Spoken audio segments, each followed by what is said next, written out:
Hi all, today I'm going to talk about my favorite storybook. The title of my favorite storybook is The Goblin's Toy Shop and Other Stories. The author of the storybook is Annie Bilton.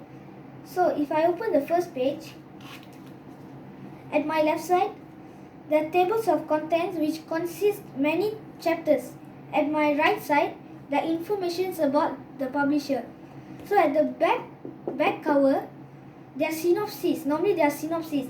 If you read the synopsis, you know what is this storybook about. And the price of this book is around 6 ringgit. The total pages of this book is around 192 pages.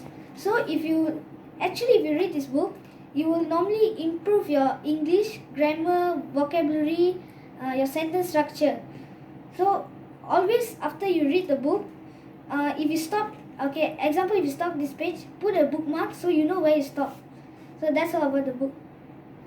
I would like to advise you to keep a storybook in your school bag so you can read it when you have a free time.